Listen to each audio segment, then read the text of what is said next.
Hello, everybody. Welcome to the latest edition of the Post with BP. I'm your host, Billy Parvatam. Folks, I'm so excited today to be joined by my friend Ryan Johns. Ryan is a Virginia Tech alumni, class of 2019. That's how we know each other. And right now he's pursuing a master's degree at VCU. Recent homeowner as well. Ryan, thanks so much for joining me. I think this is your third time on. Absolutely. No, thanks for having me on. It's always super fun and go Hokies. Yeah, for sure. Well, we're right in the fun time of the year with the NFL playoffs continuing to kick off. And we've got Championship Sunday this weekend. Of course, the AFC Championship, the NFC Championship. In the AFC, it's the Bengals and the Chiefs for the second straight year. In the NFC, it's the Eagles and the 49ers. So we have a lot to talk about. We'll recap the past Divisional Round Weekend, preview Championship Sunday, make our picks, and also, of course, moving forward for the Super Bowl. But before we get to that, I forgot to mention that Ryan is a big Commanders fan. I'm a Commanders fan too, but more of a fair weather fan. Ryan's the big fan here. But let's talk about them first, Ryan. Of course, Washington finished 8-1 this year, missed the playoffs. Actually, were in control of their own destiny the last two games, but laid an egg against the Browns that really kind of did them in. Third season under Ron Rivera. He's been mediocre at best. 7-9. They made the playoffs his first year, but we all know those are pretty weak division. Last year finishes 7-10, and this year misses the playoffs again at 8-1. They had flashes throughout the season. Of course, we all know they started 1-4, then won 6 out of 7, and then just kind of fluttered at the end and missed the playoffs. So, what was your thoughts on the Commanders this season? It just kind of seemed like another disappointing season for us fans. Yeah, I mean, to take it back at the start to, honestly, Ron Rivera, what back in 3 years ago when we hired him, myself, like I'm sure you were probably really excited. Ron Rivera, he's a great coach. He got the Panthers to the Super Bowl. It brings a little bit of stability to our organization that, for lack of a better word, has kind of been, a cluster. And so I was definitely, very excited. Ron Rivera's here, and everyone is kind of quick to just throw the blame on him, just say, hey, Ron Rivera needs to go. I don't know if that's the case. Like, I don't know if it's he had Cam Newton, and, maybe Cam Newton wasn't even that good and he made the best of him. I mean, I think, I don't think it would be that hard to argue that, Carson Wentz and Taylor Heineke, whichever one you can argue is better. I think we can both, I think no one would argue that neither should be starting in the NFL. So, and back to that point, I remember one of the later games, people are like, why did Ron Rivera start Carson Wentz? Like, he should have just kept riding with Heineke. Well, Taylor Heineke lost several games in a row. Like, I don't blame Ron Rivera for being like, hey, Taylor Heineke throws interceptions, Carson Wentz throws interceptions, but Carson Wentz has a bigger arm. Like Carson Wentz has like a definitely higher ceiling. So, when those two guys, and then honestly, like the question is, because the big question ultimately for us as a Commanders fan is who is our quarterback, right? Ron Rivera is not going to be there another year. Heck, he might get fired this offseason, without a quarterback. And not really his fault. I mean, he may get another job somewhere. He might retire, and good for him because he's had a great career in the NFL. But without the quarterback, I mean, what is our defense with Chase Young and Jonathan Allen and Montez Sweat? What is our defense doing? Taylor McLaurin. I mean, Johan Dotson looked amazing, especially in the red zone. And then we're sitting here with two QBs, and it's like Taylor Heineke's like the guy who gets the spark. Like, why can't we're professionals? Why can't our team always have that spark? Like, can we play that hard with Carson Wentz, who, if you look at the stats in a vacuum, is clearly better, even turnovers, whatever. So frankly, and I know this is kind of a just jumbled thought. This is just me. This is like therapy for me. You know what I mean? Like I need to get this off of my chest. Like, frankly, I think the option for Commanders fans is just neither QB. I mean, I think Sam Howell in the last game against the Cowboys, I don't know what happened between the Cowboys throwing that game and Sam Howell just maybe getting really lucky. But, I think he looked pretty good in that game.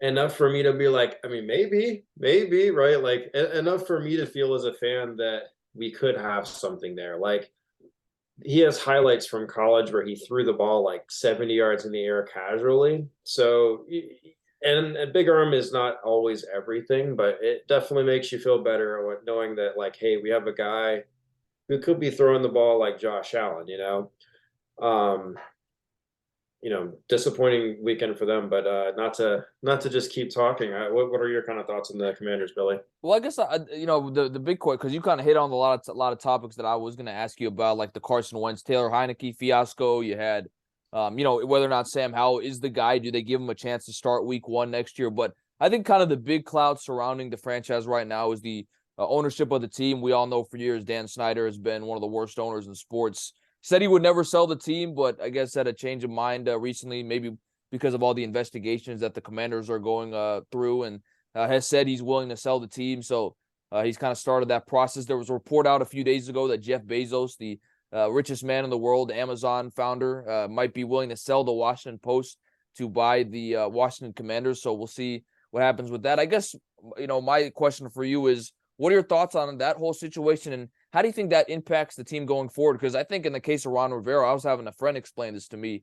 I mean, look, he's been there 3 years. They've been mediocre. Maybe it's time for a change, but my friend made a great point that, especially if they're going into a lame duck year where maybe they sell the team before the start of the next season, you know, if you fire him before the sale is made, the new owner will not have had a chance to hire the new coach. So Ron Yeah. Rivera may sort of be like a lame duck this season. We'll see how they do, and then whenever the new owner comes in, Yeah. they may end up firing him. So what are your thoughts on kind of the ownership situation and how that can impact the future of the team?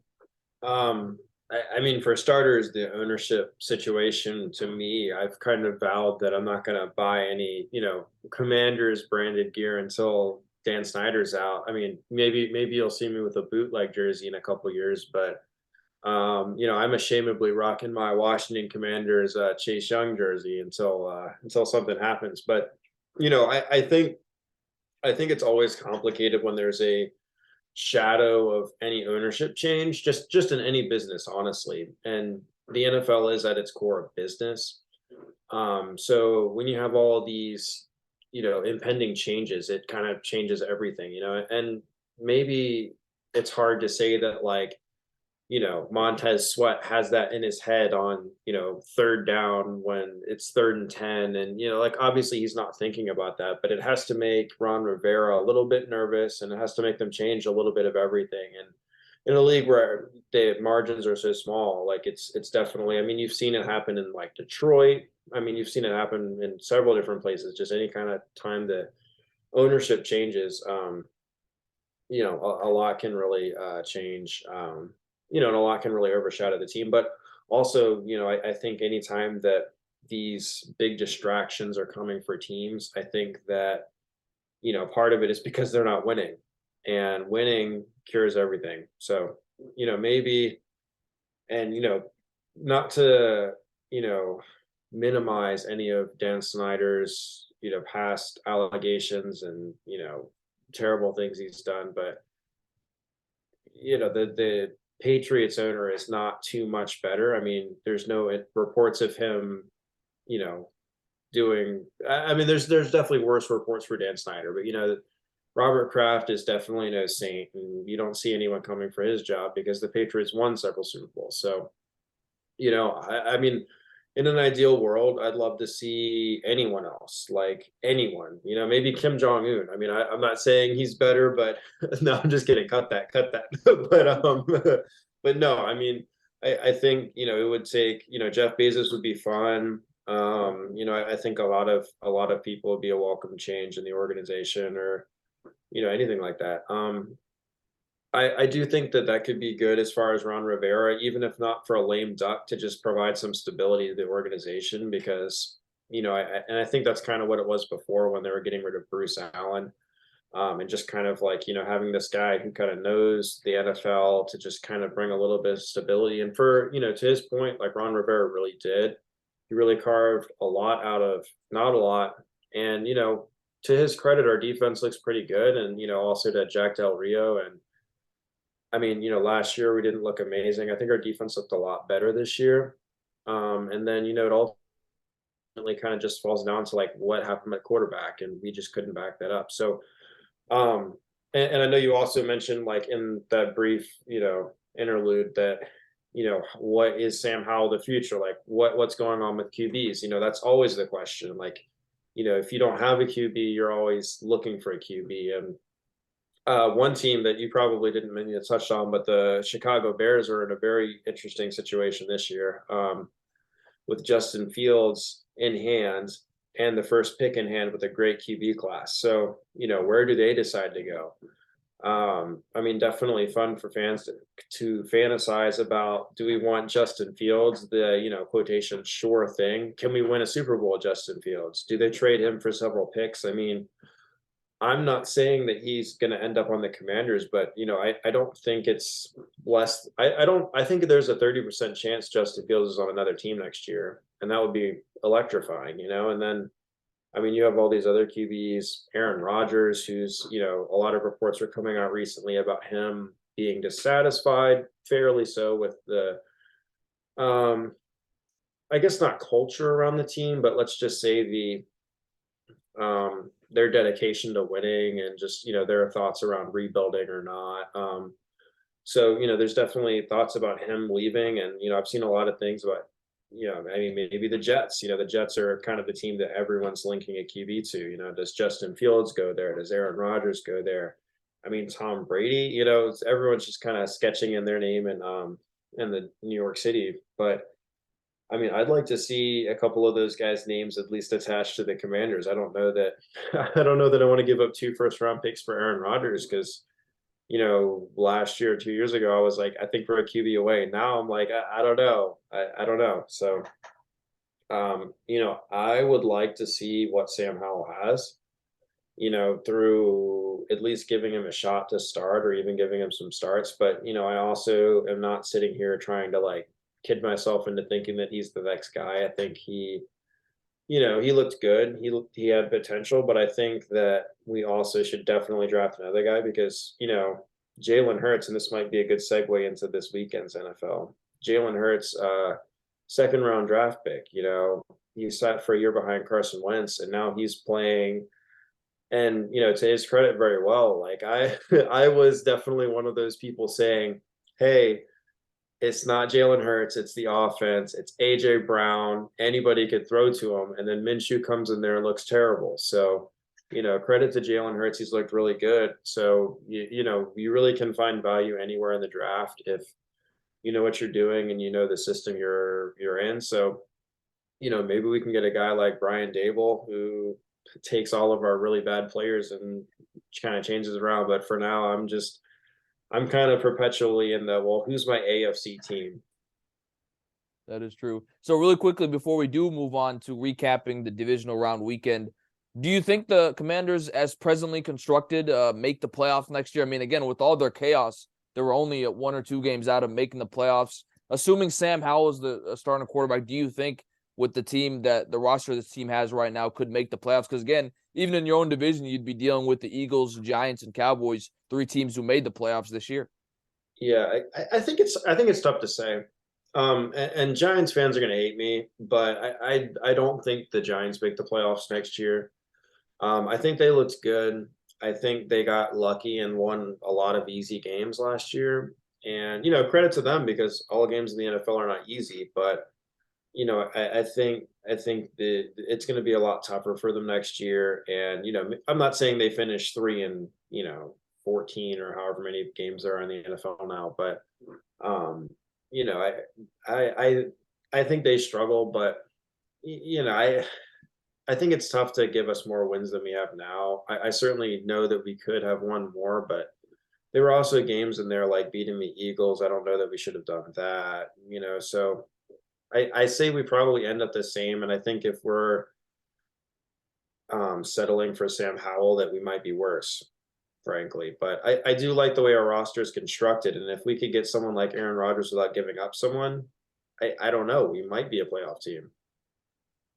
Well, that's a great discussion on the Commanders. We'll see what happens there. I've maintained if Dan Snyder sells the team, I will actually be a legit Commanders fan. I won't be sort of this fair weather lukewarm fan. So let's hope that happens soon. But let's transition now, Ryan, to the divisional round weekend. Let's talk about what happened. I mean, you look at the recap of the 4 games. The Chiefs beat the Jaguars in a close game, 27-20. Jags committed a couple of key turnovers late that kind of hindered their ability to come back and potentially force that game into overtime. Perhaps the biggest surprise of the weekend, the Bengals crushed the Bills on the road, 34-10. I mean, a lot of people had the Bills as a preseason Super Bowl favorite, but they fall to Joe Burrow and the Bengals. Burrow, by the way, cementing his legacy, in my opinion, as one of the top QBs in the league. You've got the Niners beating the Cowboys in a defensive battle, 19-12. Brock Purdy made just enough plays to lead San Francisco to another win, unbeaten as a starter. Then you have the Eagles destroying the Giants, 38-7, really showing why they've been one of the best teams all year. So you look at those 4 games, Ryan, what do you think was the key storyline of the weekend if you had to pick one or two that really stand out? I'm gonna have to go with Patrick Mahomes, right? And obviously, to your point, the Bengals kind of blew the Bills out of the water, and that was definitely surprising. But I know a lot of people were really favoring, any kind of Bills, action on spreads Bengals action on spreads, just because, the Bills for the most part had not been themselves for the past couple of weeks. And, I don't know if that's just a case of just not being hot at the right time. Definitely would have. I had a future on the Bills, so I'm definitely a little sad to see them get knocked out so early. But Joe Burrow is so electric and fun as a QB, and he has enough shit talking to where it's like entertaining, but it's not too much to where you're like, come on, man, like he's not Eli Apple. um, but yeah, so I definitely am excited to see him face off against Patrick Mahomes, and to what I was saying earlier, Patrick Mahomes getting hurt. If Patrick Mahomes isn't on one leg that entire game, do the Chiefs even struggle? I mean, one of my favorite bets of that game was just Travis Kelce yards, and I think anytime you have a team that is the worst at defending the tight end against the best tight end, it's going to be tough to win. So, I think it's easy to get caught up in all the numbers and betting, but sometimes it really just is that easy. Best tight end, worst team at defending the tight end. I think it's going to be hard for them to win. And then you have guys like Chandler Jones on the other side. And I just think, even with one-legged Mahomes, the Jags were never going to beat the Chiefs. But for the most part, I think Trevor Lawrence looked great. And, you could be seeing him on that Mount Rushmore of QBs to Doug Peterson's credit. But, I think that was a really big storyline. Just Mahomes being hurt and continuing into this week, because now you have Patrick Mahomes versus, Joe Burrow, and then, Joe Burrow 3-0, Patrick Mahomes, 0-3. And then, if he loses this week, I don't think anyone will blame them. I don't know the spread. I think it was like 2 points or something like that. It's -1 Bengals right now. Yep. Yeah. So, still very even, but to to Vegas's point, would not be surprised if the Bengals win. Patrick Mahomes is beat up, and I would hate to see Patrick Mahomes go 0-4 against Joe Burrow in a game that is really not his fault, but history is not going to remember this next year in the playoffs or the year after. So, and no one's going to care either, because it sucks, but you just kind of have to get over it. So I'd love to see Patrick Mahomes back in the Super Bowl, but I'd also love to see Joe Burrow in the Super Bowl. So what I'm hoping for here is a 50-50 game with lots of touchdowns, lots of celebrations, and lots of gritties. So I think that'll be a really exciting game, probably the more exciting game, because I think on the other side we're going to see a lot more of a slug match, which is great, but not as many touchdowns, I think. So I would say that has to be my biggest storyline, but yeah. So what would you put as your favorite storyline? Well, I would say recapping, the last weekend, I think Joe Burrow, in my opinion, cemented himself as a top 2 quarterback in the game, right behind Patrick Mahomes. I mean, pretty impressive what the Bengals were able to do against the Bills, which, I mean, that defense, we know that the Bills struggled against Miami without Tua starting the week before, but you just didn't expect them to follow that up with another tough performance at home against the Bengals. And I guess my question for you there is, does this make you look at the Bills differently, in particular Josh Allen? Because like I just said earlier, the Bills came in, I mean, they were considered the preseason Super Bowl favorites by a lot of people. And then, they come into the playoffs and barely beat the Dolphins again on a third string quarterback, not even, because Teddy Bridgewater is the backup. Skylar Thompson, and then you lose pretty handily to the Bengals? Or do you think we're just overreacting to one game? Because again, this guy is still a top 5 quarterback in the league. He probably could have made the Super Bowl last year if his defense didn't sell him with 13 seconds left against Patrick Mahomes. So what do you think? Do you think it's legitimate to say, maybe I'm a little bit concerned if Josh Allen can get it done, or if you're the mindset, look, it's just one game. He's still a great quarterback. The Bills will be in the picture for the Super Bowl in the next couple of years. I think us as sports podcast personalities, we kind of have to always read into those things. But no, it's silly to say that one game is who Josh Allen is. I think their team struggled a little bit down the stretch, but there was parts during the year where they looked unstoppable. So, I think will they be the favorites this year? Absolutely not. And I think looking at the team adding Von Miller and saying that Von Miller was the X factor is kind of silly. I mean, sure, this isn't 2015 Denver, so I think it's tough to, take just players' names. Like, I know we all did this, or I didn't, but I know some people did this with Julio Jones and Tampa Bay. Like, he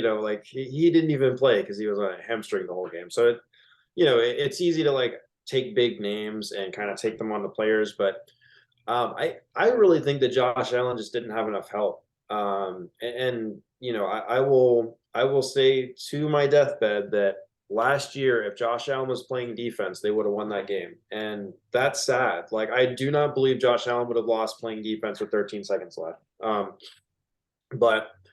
I think Josh Allen on any other team, well, not any other team, but I mean, Josh Allen on the Commanders, you're telling me they wouldn't be Super Bowl favorites? I think the Bills really are wasting Josh Allen. And it's sad. I mean, I think Josh Allen feels like he has to do too much. His second best weapon is Gabe Davis, who I think we can all clearly agree is not a good player. And what is his run? He is his first and second running back option. I mean, they traded for who was it during the year? From the Colts. Nyheim Hines. Nyheim Hines, like he was the guy they wanted. Like that's how bad their running back room is. I mean, and I'm not saying this is going to happen, but imagine they get a guy like who's the running back from Texas or can't think of his name, but it doesn't ring a bell, so he must not be that good. Well, he's like I'm probably just Bijan Robinson. Bad. What? Bijan Robinson. Yeah, like imagine they get a guy like that, or I've also seen people attaching him to the Cowboys, and imagine they get a guy like that who can actually take some pressure off Josh Allen from running. I think they just kind of had a bad stretch, and I think next year he'll throw some touchdowns, and everything will be forgotten. Unlike the Chargers, who definitely need to be worried about their current quarterback. But that's for another time because they didn't make the playoffs. And I was going to ask you too about the Cowboys, because I think outside of the Bills losing, Dak Prescott in Dallas, we know Jerry Jones, he don't play. He wants to win another Super Bowl, hasn't won since the 90s. They looked pretty pathetic against the 49ers. I mean, Dak Prescott really seemed like he wasn't able to get too much going on offense. I guess a two-part question for you, because, this is a team that really has a lot of gossip and circus following them. A, do you think Dak is the answer long-term? And B, do you think Mike McCarthy should remain the coach? Because, I mean, in fairness to him, he was dealing with, is he going to be the coach all season long after this year? And they actually improved on last year. They won a playoff game, beat the Bucs in the first round. Although I think a lot of that was bad Bucs and Tom Brady getting old more so than the Cowboys were actually good. Or do you think Jerry Jones makes a change and ends up, going with a guy like Sean Payton? Because, again, I mean, Jerry Jones is 80 years old. I mean, in the scope of life, he doesn't have too much longer to try to win a Super Bowl. I think he senses that urgency that he really wants to win another Super Bowl. So what do you think about the Cowboys? A, is Dak the answer long-term? And B, is Mike McCarthy, I guess it's really, should he remain the coach, or do you think he will remain the coach? I think it's tough. I think it's easy when you have a guy like Dak Prescott to be like, he's not good enough, because I don't know if he is. You have guys like Dak Prescott who, us as Commanders would love to have, right? Let's call him a top 10 guy. I don't know if he's top 10, but top 12 for sure, right? Like he's definitely one of those better quarterbacks that no one would be like, hey, we don't need him. He's better than Derek Carr. He's better than, probably Tom Brady right now. And, you have these guys that teams, I mean, me as a Commanders fan, like I'm willing to risk it on Derek Carr. I don't know. Like it's just, there's, so many bad quarterbacks in this league. And, last year we were trying to make it work with Sam Howell and Carson Wentz and Taylor Heineke, who's really would probably be really fun to drink a beer with, but other than his touchdown dives, is really sad to watch. And I think it's easy to to have something and always think that like, oh, the grass is greener, but I don't know. It's complicated. Do I think they'll win a Super Bowl with him? No, no, I don't. I mean, I don't know if that doesn't mean he's the answer. I mean, can you get rid of a guy like Dak Prescott because you won't win a Super Bowl? I don't know. I mean, I don't know. I think their bigger problems are paying guys like Zeke, paying a lot of their like big players, and then their big players just not producing. So, I think that's one of their bigger problems. And I also just think they're the Cowboys, so everyone thinks they're good, but they're not really that good. So, I'm a Manchester United fan. We're terrible. We're not going to win. Cristiano Ronaldo is not good. I think, I don't know. I don't think McCarthy's bad. I don't think they'll do anything unless they can get Sean Payton. So, or at least that's what everyone's saying. Yeah, I that's true. think McCarthy's fine. What do you think? Yeah, I mean, I think, look, if you're going by whether or not the team improved, look, they won more games this year. They won a playoff game. I mean, what else did you? I mean, this guy had to deal with so much. But then again, I mean, it's like, would I be surprised to see Jerry Jones make a move? And my answer is no, because he knows his own mortality. He knows he doesn't have the longest window in the world. I think, Sean Payton has ties to Dallas. Yeah. The NFC East is probably, in my opinion, an easier division than some of the other jobs that are still available. So I would not be surprised if Jerry Jones, decides to pull the plug and try to make a run at Sean Payton. But interesting conversation there on the Cowboys. And then my last question for you on some of the teams that played this weekend before we transition to discussing the championship games is, and you kind of alluded to this earlier, do you buy the Giants hype that they can kind of continue this success? Because, look, I think you got to give a lot of credit to Brian Daboll. He's, in my opinion, one of the front runners for the coach of the year. But, they were 9-7-1, but 1-5-1 against the division. They got swept by the Cowboys. They lost to the Eagles 3 times. They tied with the Commanders once. So, I mean, look, you got to give them credit. They made the playoffs. They had a winning record. Daniel Jones, I mean, if you can put him with an offensive guy like Daboll, he can look better. I'm not saying he's the answer, but he can look better. But, I mean, if you kind of dive deeper into this team, Ryan, I don't think, I think they got lucky. I mean, again, you look at the division record. I would not pick this team as a team that, I'm sure they're going to make the playoffs next year. What do you say about that? Yeah, I mean, and to your 1-5-1 point, one of those games against the Commanders, which I'm still very bitter about. Last second, we have this seemingly the ref signals to Terry McLaurin that he's on the line and then immediately throws the flag, which, I'm not a rules expert. I've heard things on it. I'm sure you have. It seems wrong, but like then immediately on the next play, I think it Curtis Samuel? No, Dotson. It was one of those guys, but they just immediately get wrestled to the ground. Pretty obvious pass interference. And it's like, hey, like, I'm not trying to say that I'm not trying to be like a Saints fan and complain on every pass interference, but it's like, you just blew a touchdown from us on the last play. Like, are you really going to like it really felt in that situation that the rest really were, controlling that game, because not only did we not get a call on one side, but we also got a seemingly bad call the other way on the other side. So, and again, like, will we have won? I don't know, but I feel like we deserve that chance. So, I think that's there. And I think, games like that might not roll the Giants' way next year. And I think it's tough to say that we've seen Daniel Jones. He looks better this year than he has, but, I think Thibodeau also made their defense look way better, and that's part of the reason they won so many games. So I don't think that Brian Daboll is, other than, a great role model, a great, motivator. Like, sure, their offense got better, and I think Saquon being healthier helped them a lot. But, is Daniel Jones going to magically turn into Josh Allen? Absolutely not. Are they trading for Aaron Rodgers? No, I don't think they're going to be back there. they're not going to play the Vikings again in the first round of the playoffs. If the Commanders had won that game, would they be there against the Vikings and win? Probably. I mean, I don't think the Vikings were good. So, and then we would have gotten our asses kicked by the Eagles. And then everyone would be like, well, that was depressing. So I don't buy the Giants hype, but, a lot of credit to Dayball because that team was, an embarrassment and turned into a very respectable season. So, don't hear what I'm not saying. They improved a lot, but they're definitely not it. Like they did not deserve to win this game. These teams here are definitely four of the best five out there. So Well, that's a great discussion, of course, on Divisional Round Weekend and everything that happened in that exciting 2 days. Let's now transition, Ryan, 30 minutes into this podcast to Championship Sunday in the AFC. We've got Chiefs and the Bengals for the second straight year. On the NFC side, we've got the Eagles and the San Francisco 49ers.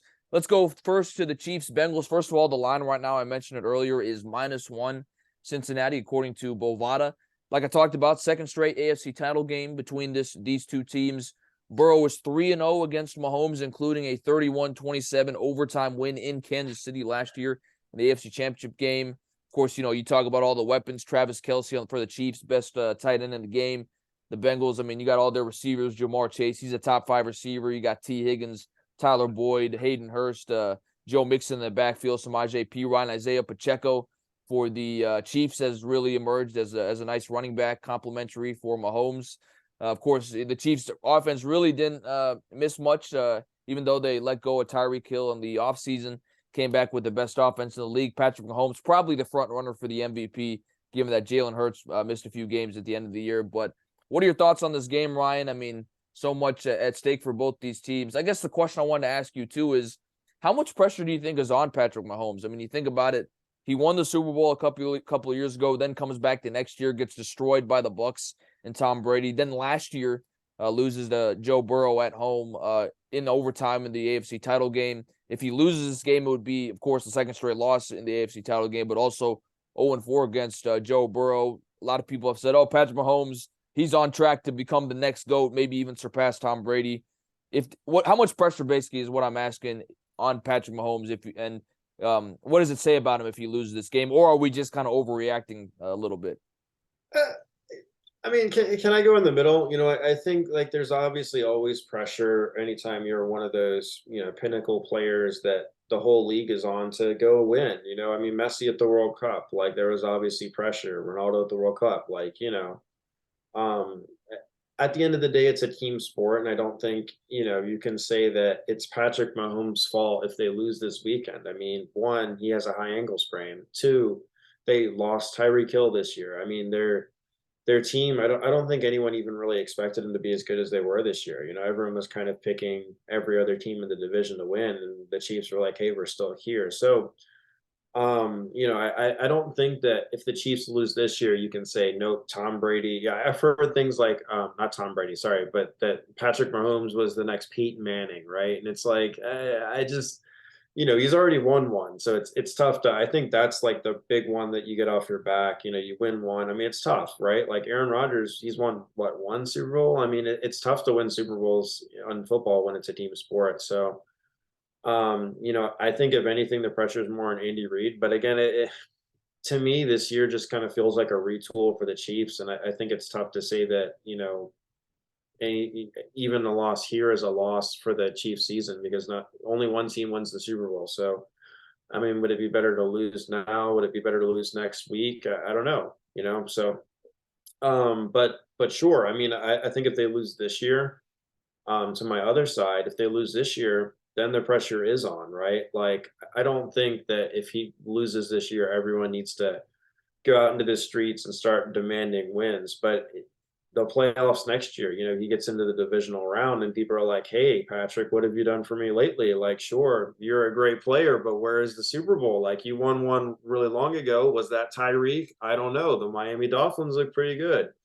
So I think it's both. I think if they win this weekend and end up winning next week against the 49ers, I think that will, or 2 weeks from now against the 49ers, I think that will, really get a lot off of his back. But I would definitely have picked the Bengals to win that game. So I definitely think it's an uphill battle. But the only thing I want to say is that -1 scares me. I would have thought it would have been bigger.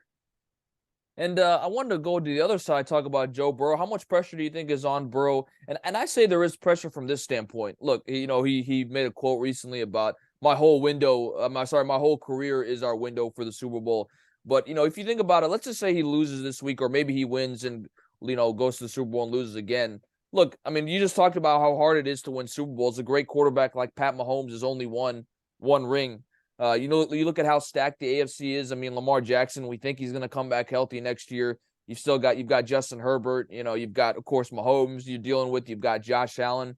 Maybe the Dolphins and Tua get healthy. They're a threat to be considered. Maybe Tom Brady goes to the AFC. Maybe Aaron Rodgers goes to the AFC. I mean, I think we all agree the conference in the AFC is stacked. You look at the Bengals division, the Steelers, they're no joke. The Browns with Deshaun Watson, maybe they get better next year. I just think it's a harder path to expect Joe Burrow to continue to consistently be contending for Super Bowls. No matter how great his talent is, he just has to deal with all these great young quarterbacks in the conference.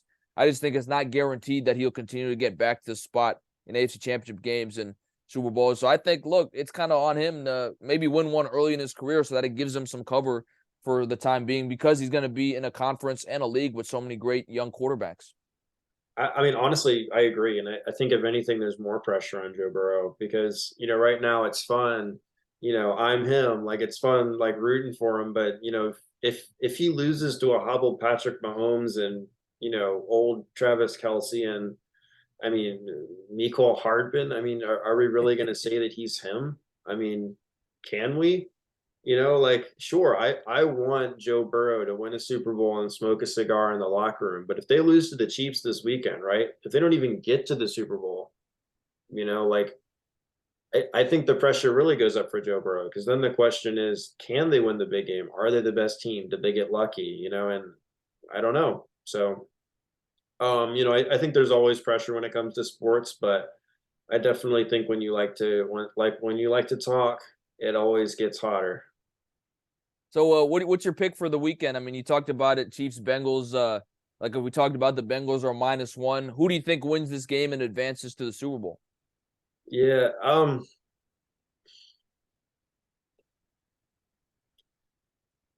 I think I go Chiefs. Wow. But I think it's a pick 'em. I think if Vegas made the line like -4, I would have chosen the Bengals because that would have been my first thought. But the second they put a line like that, it makes me think, okay, maybe Mahomes isn't really that hurt, and that I don't know. It scares. I have had so many times where all the stats said that the Chiefs should lose. All of my intuition said the Chiefs should lose, and then Patrick Mahomes just found a way to win. So I think I got to roll with Patrick Mahomes. I'm gonna go with the Bengals to win this game. I mean, first of all, it is a tough matchup with the Chiefs. You can never count out Pat Mahomes, and that line is scary. But I just have a feeling Joe Burrow is that kind of special type of player. He seems to have Pat Mahomes number 3-0.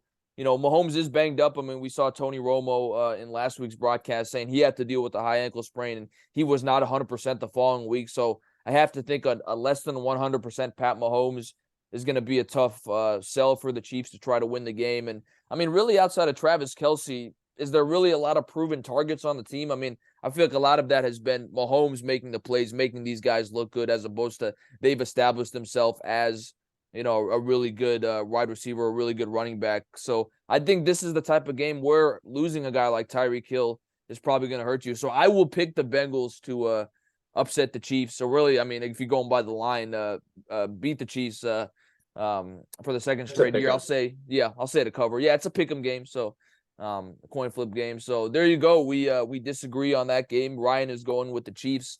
I'm going with the Bengals. We'll go now to the other semifinal game, the 49ers and the Eagles in the NFC. The line right now, Ryan, is -2.5. Of course, you've got the 49ers. They've won 12 straight games, undefeated with Brock Purdy as the starter.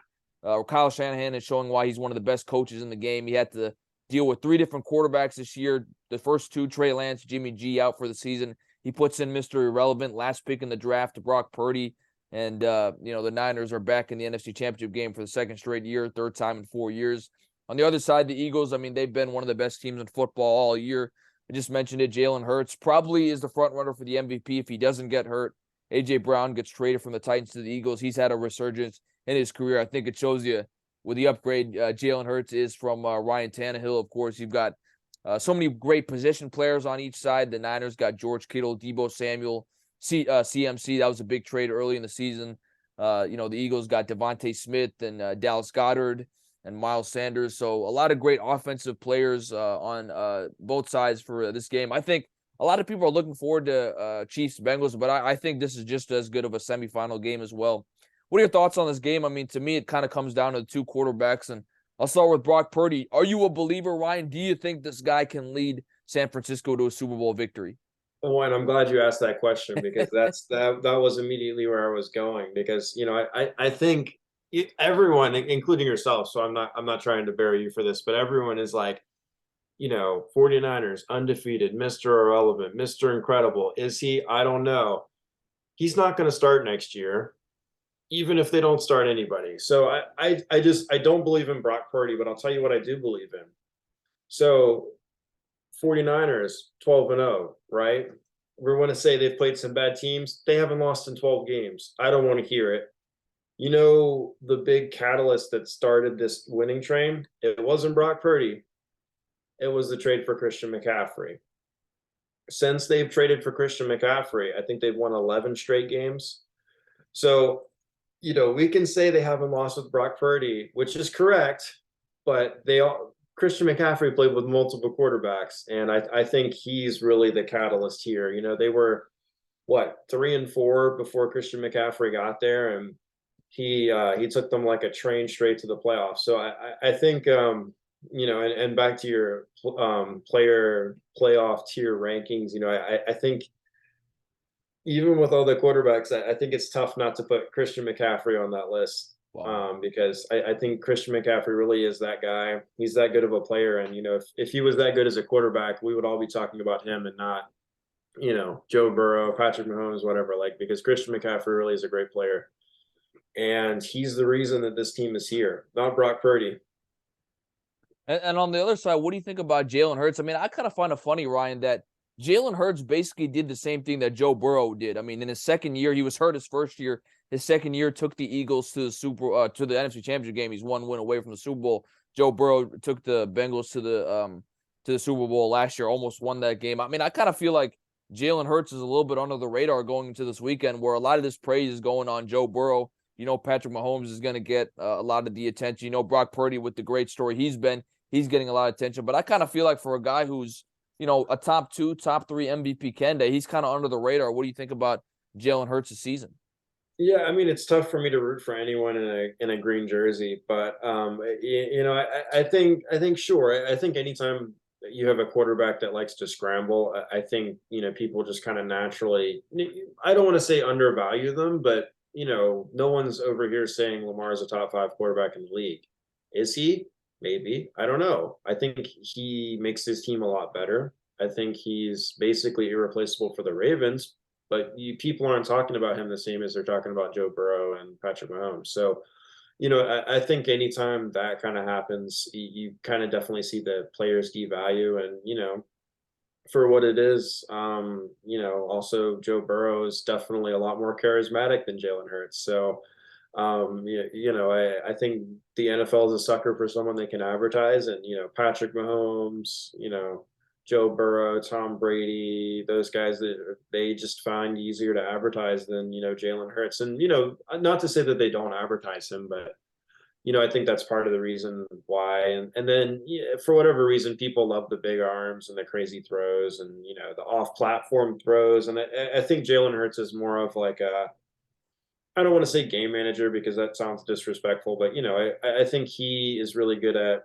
and I've seen him make great throws. Don't get me wrong, but I think he's more of AJ Brown, F it, he's down there somewhere, or Devontae Smith is always open. I think he's got an amazing cast, and I think he does a good job with his cast to be to his credit. I'd put him in the Dak Prescott category though.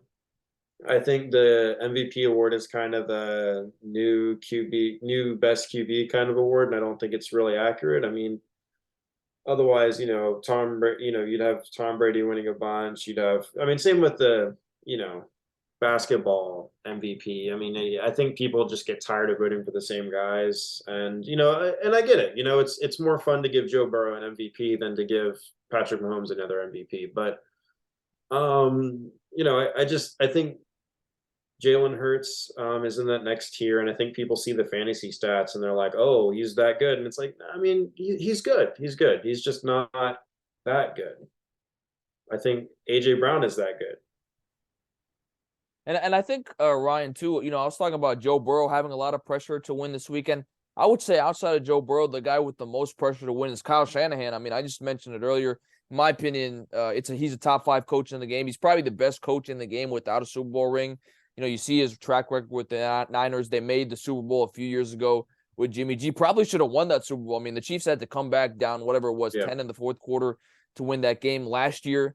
They were a drive away from winning that NFC Championship game against the Rams, who ended up winning the Super Bowl this year. Again, you've got the 3 quarterbacks, the first 2 and Lance and Jimmy G get injured. Brock Purdy steps in. You have you have another great run to the playoffs. You've won, 12, 13 games in a row. I really think, I mean, Kyle Shanahan, sooner or later, it's kind of like with Joe Burrow. I mean, even though he's a great coach, he's not always going to have these chances to be playing for a Super Bowl, advancing deep in the playoffs. I say, outside of Joe Burrow, Kyle Shanahan might have the most pressure this weekend.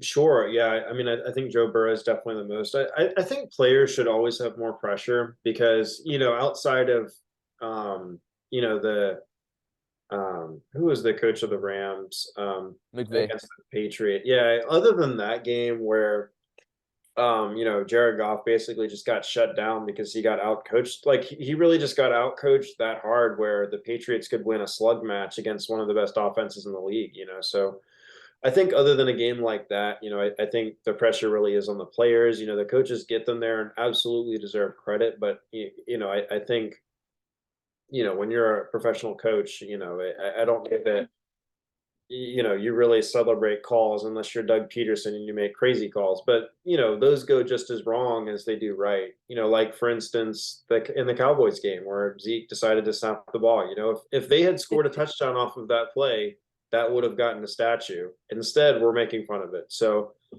of all the coaches, he definitely has the most credit, most pressure. I can't even name the Bengals coach. So, Zach Taylor, yeah. What? Zach Taylor. Zach Taylor. Yeah, I couldn't even name him. So, Zach Taylor, Joe Taylor. But yeah, I mean, I think you're probably right though. He definitely needs to win one, but he has excuses. So, I think the only team right now that really doesn't have excuses are the Eagles and the Bengals. I think if either of those teams don't make it to the Super Bowl, it's a disappointment. So who do you have winning this game? I mean, again, the Eagles are favored -2.5. Do you think Jalen Hurts leads the Eagles to the Super Bowl, or do you think Brock Purdy continues the Cinderella run and gets San Francisco back to the Super Bowl? Yeah, I think I picked San Francisco here. I don't know. I don't know if this is me just hating the Eagles. I love San Francisco's defense. I feel like it's tough to you see what the Eagles did to the Giants and not think that they'll probably make it to the Super Bowl. But I mean, if you saw how the Giants played against the Vikings and then how badly they looked against the Eagles, every week is a new week. And, frankly, the Giants defense is not the 49ers defense. So, sure, it could be tough. I could be very wrong. The Eagles might blow them out, but and I don't think the 49ers would blow the Eagles out, but I think this is going to definitely be a lower scoring game, but it could be the best game of the weekend. So we'll see. We have exact opposite predictions. I am going with the Eagles to win this game. But by the way, I wouldn't be mad if the Niners made the Super Bowl, but I think sooner or later Brock Purdy's going to have to fail with the inexperience he has. I just trust Jalen Hurts a little bit more in this game. I mean, you saw how they blew the doors off of the Giants. I just trust the Eagles a little bit more going into this game. So I'm going with Philly to make the Super Bowl. So there you go. Ryan has the Chiefs and the 49ers making it, or so a rematch of a few years ago. And I have the Bengals and the Eagles making it. I'm curious, though, because you picked the Chiefs and the Niners. Is that the matchup you want? Like, if you could pick your ideal matchup of these 4 teams, is it still Chiefs and Niners? or do you go somewhere else? I'm not sure. I'm not sure. I honestly, I'm very happy with how the teams look because I think, honestly, the Eagles, I do not want them to win because then I have to like root against them in the Super Bowl and it's nerve-wracking. But I think, I mean, any of the teams would be a really fun game, and I think that's ultimately what we want as fans. When your team's not in the playoffs, you just want a good game. So sure. I mean, I think the best game would probably be the Eagles and maybe the Bengals. So. I mean, I'm definitely here for that, but I think it's tough to say that Patrick Mahomes wouldn't be entertaining in the playoffs. And, I'd love to see the 49ers, but I don't want them to pull a TCU and get destroyed. So, there's that. But I mean, just imagine this storyline, right? Christian McCaffrey starts the year in Charlotte, never won playoff games, never really been there, gets traded to the 49ers. 49ers aren't even good. Why do they trade for him? You can't trade this much for a running back. Wins 14 straight to the Super Bowl. I mean, sure, people will be like Brock Purdy, but I feel like at some point you have to step back and be like, was it Brock Purdy? Like they had Jimmy G on that team. Jimmy G is clearly better than Brock Purdy. Trey Lance, maybe he's better. I don't know. We didn't even get to see him. Christian McCaffrey's the difference, and I don't know. I want to see a running back like carry a team, and I think that would be fun. But I think realistically, you'd see the Chiefs, one of those other three teams win it. They're all fun teams. So versus like imagine, I don't know, imagine if like the Giants got in here, like they had a good year. It would not have been fun to watch the Giants slug it out in the Super Bowl. Yeah, that's a great point there. Before we close out the podcast, we were talking before you came on air about who are the top 5 players in this weekend when you combine all the 4 games, all the positions. And I was watching Stephen A. do his list, Stephen A. Smith, and I thought his list was kind of mid. So I came up with the list. We'll see what you think. You might be shocked by this, but my top 3, 1, 2, and 3 are going to be the 3 quarterbacks, Mahomes, Burrow, and Hurts, because I think the quarterback has the most impact in the games. And so I'm going to go with those 3 quarterbacks, 1, 2, and 3. For my 4th spot, I'm going with Travis Kelce because he's the best tight end in the game. He's a Hall of Famer. I think he's the most reliable target of all these teams, and so he's going to have an impact. And the number 5, I mean, it was tough. I thought about maybe Nick Bosa because, maybe you throw in one defensive player. CMC is a great guy to put in there because of his dynamic running abilities. Got Jamar Chase. I mean, he's a top 5 receiver. But I'm going with Deebo Samuel as my 5th guy because, again, the question was top 5 players this weekend. And so I'm going with Deebo because of his versatility, both running the football and receiving the football. So there you have it. I've got Mahomes, Burrow, Hurts, Kelce, and Deebo. What do you think about that list? Do you think it's completely off? Would you change it? I mean, what are your thoughts?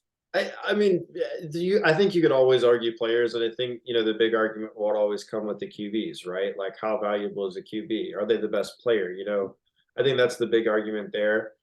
And I don't think anyone would argue that of the 4 QBs in those games, those 3 are the best. So, I think there's definitely some argument there. I definitely like personally in my top 5. I don't know that I'm putting Jalen Hurts there. But I think if you leave Joe Burrow off of that list, he's going to come to my house and stab me or something. So he just seems like a guy who would do that. So, and I don't necessarily know that I want to put them in order, but I'm going to throw those 2 guys on the list.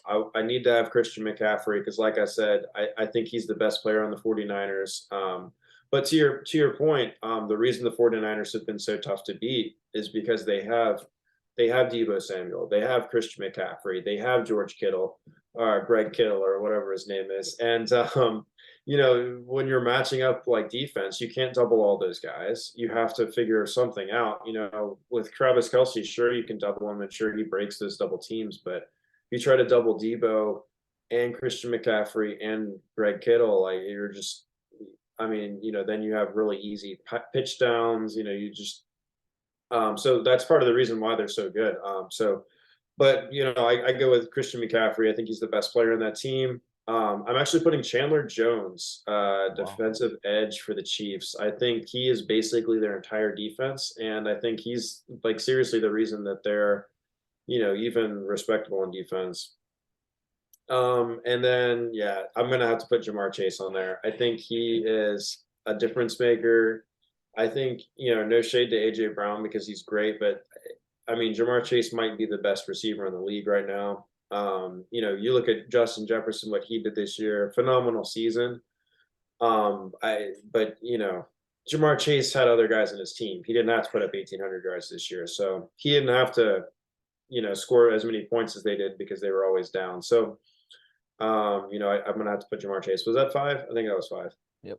And I didn't mention this in terms of, I would be fine with really any of these teams matching up in the Super Bowl, but I would say this Chiefs and Eagles would be an interesting one because you have the two Kelsey brothers, Travis for the Chiefs and Jason for the Eagles. And I don't know if you've seen their podcast at all, but I think it's one of the best things out there. I mean, I've watched mostly short clips, and it's always them making just funny comments, and it's just hilarious. So I think in terms of the storyline, I think, man, you have the Kelsey brothers face off in the Super Bowl, especially with the weekly podcast they do. That would be a great story. I'd be here for. I mean, frankly, I think there's a lot of good combinations too. So I would be excited for all of it, and it's nice to not see the Patriots going to the Super Bowl again. And my final question for you, Ryan, you've been so gracious with your time. We're almost an hour into this podcast. Thank you. What would be your one bet? Like, if you had to tell people this weekend, what's one bet that you should put your money on? Whether it's a parlay, whether it's you bet on someone's props, on someone's stats for the game. One teaser that I came up with that I really liked was the Bengals. I was able to tease the Bengals plus 6.5 and the over in the Bengals Chiefs game. I think it was 38.5. So, I mean, basically, like, I think both teams will score 20 points. So for me, that number is a pretty, I think, safe over. And then also you got 6.5 for the Bengals. I think, again, with Patrick Mahomes hobbled up, you should think that the Bengals should be favored in this game. So I would say that as a teaser, and then reception, and then props wise, you mentioned Travis Kelce's yards earlier. I really like Travis Kelce's receptions because his over under right now is 6.5, and he had 7 in the first quarter. Last game, 14 total for the game. So I feel like, I mean, look, Patrick Mahomes, that's his guy. He's really the reliable target on that offense. I think that's a safe bet to go with the with as far as the props, and then of course you've got the teaser. What about you? Is there anything you've seen already as you've been looking through the lines that you really like? You would tell people to put some money on? Yeah. I frankly just the over in that game. I don't care what it is. I want action on it. I mean I do care, but I think frankly I think a 55 point over under I would touch. I just think this game is going to be really high scoring. It's going to be really fast paced. I mean, watch this game be like 7-0 at halftime and me look like an idiot. But I mean, I'm just here for all the points, all the scoring. I think their defenses have played great. Maybe it'll start slow, but in the third and fourth quarter when you need, the big offensive guys, the best guys in the NFL to do it. I mean, you got Travis Kelce, you got Patrick Mahomes on one leg. He don't need to. You got Jamar Chase, you got T. Higgins. I mean, I just see lots of points coming. I mean, you said yourself you love the over. I mean, I think 30-30 would sound. I mean, if I'm guessing the score, and I always like to guess the score, I mean, 27-30 sounds about right. And any players you like? I mean, you mentioned Travis Kelce's yards earlier. Is that someone you'd place a bet on, or any other players? Jamar Chase, you really like picking up one of their stats this weekend? I would, and I hate going for touchdown props, but I think Travis Kelce has to score one. So like if I'm touching any stats from him, I'm going for a touchdown by Travis Kelce. But last week I definitely bet on him, and I sometimes I get tough because I feel like I chase if I try to bet on the same player 2 weeks in a row. But definitely I definitely like Jamar Chase's yards as well. So I think he would be the number one guy at chase yards in that game. But to the other game, I mean, I think Christian McCaffrey is going to have a good game in order for the 49ers to keep up at all. So I think, if you think the Eagles are going to win, I think slam the under on his yards and then slam the Eagles spread. If you think it's going to be a close game, slam the over on his yards, because if the 49ers are going to do anything, Christian McCaffrey is going to have 100 yards. Ryan, this has been such a pleasure getting to catch up with you and talk about the NFL playoffs, previewing what's coming this weekend, talking about what's happening last weekend, talking about our Commanders. We hope they can turn around at some point in our lifetime. Thanks so much for joining me, man. This has been such a pleasure. Always great catching up with you and talking football. Absolutely. Thanks for including me. That's Ryan Johns, Virginia Tech alumni, class of 2019, VCU graduate student, resident of the great city of Richmond. Thank you so much to him for joining me on latest edition of the Post with BP. Thanks so much, everyone, for joining us, and we'll see you next time.